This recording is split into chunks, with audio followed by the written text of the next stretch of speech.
ప్రజలందరినీ కలుసుకుంటూ వాళ్ళని ఓదారుస్తూ వాళ్ళకి ధైర్యం చెప్తూ ముందుకు సాగిన ఆయన పాద యాత్ర యువగళం ఎంతో విజయవంతంగా ముగిసినందుకు ముగియడం కాదు, ఇది అంతం కాదు, ఇది ఆరంభం. ఇక్కడి నుంచి దగ్గరలో ఉంది మనకు ఎన్నికల సమరం. మనమంతా ఏదైతే ఈ యొక్క వైఎస్ఆర్సీపీ ఏదైతే పార్టీ అధికారంలో ఉందో వాళ్ళు చేస్తున్న దుశ్చర్యలకు, వాళ్ళు చేస్తున్న అక్రమాలకు, దౌర్జన్యాలకు తగిన గుణపాఠం యువతరానికి అంటే ముఖ్యంగా ఈ యొక్క యువ గళమన్నది, ఈ పాదయాత్ర అనేది యువతరానికి ప్రతినిధులు, నవతరానికి నాయకులు, భారతదేశపు మహాశక్తి అయిన యువతను ఉద్దేశించి ముఖ్యంగా చరిత్ర తెలుసుకోవాలి. ఆ చరిత్రలో నుంచి మనం ఎన్నో కఠిన సమస్యను ఎంత ఎదుర్కొన్నాం, ఇంతకుముందు వాటినైనా పరిష్కరించుకున్నాం. కేవలం ఒక పార్టీ కాదు, కేవలం లేకపోతే తెలుగుదేశం పార్టీ వ్యవస్థాపకులు నందమూరి తారక రామారావు గారే కాదు, ఆయన పిలుపుకి స్పందించి ఎంతోమంది జనమంతా కూడా కులాలకు, మతాలకు, వర్గాలకు అన్నిటికీ దూరంగా ఒక్కటై ఎలా ఆనాడు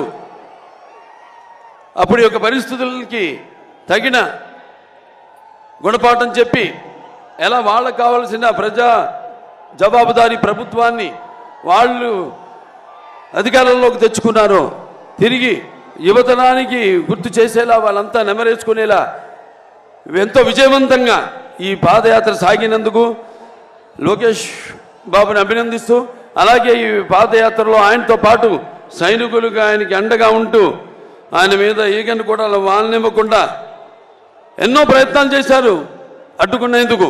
పాదయాత్రను చూసాం మనం, మైకులు లాక్కున్నారు, చివరికి కుర్చీ మీద నిలబడి మాట్లాడుతుంటే కుర్చీ కూడా లాగేసుకున్నారు. అటువంటి దుశ్చర్యలకు పాల్పడితే వాళ్ళంతా కూడా మరి ఆయనకి సైనికుల్లాగా ఉండి ఈ 26 రోజులు ఆయనకు అండగా ఉన్నారో వాళ్ళందరికీ, సుశిక్తులైన సైనికులందరూ కూడా నా అభినందనలు తెలియజేసుకుంటూ, మరి నేను ఇక్కడ అంటే సమాజం మీద దేవాలయం, ప్రజలే దేవుళ్ళు, అందులో నేను ఒక అర్చకుణ్ణి అని నినాదంతో ఆనాడు నందమూరి తారక రామారావు గారు తెలుగుదేశం పార్టీని స్థాపించడం జరిగింది. అంటే నటులు కేవలం సినిమాలకి పరిమితం కాదు, నటులు కేవలం రంగు వేసుకుని ప్రజలకి దూరంగా ఎక్కడో షూటింగ్లు చేసుకుంటూ కాదు. నేను వాళ్ళ సోదరుడు పవన్ కళ్యాణ్ని సినిమాల కంటే ఎక్కువ ఈ రోడ్ల మీద చూస్తున్నాను, సభల్లో చూస్తున్నాను.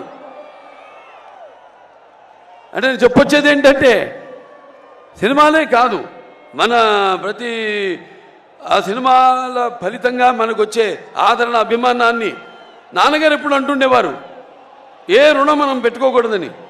అది రుణశేషం కావచ్చు, రుణశేషం కావచ్చు, అగ్నిశేషం కావచ్చు, శత్రుశేషం కావచ్చు.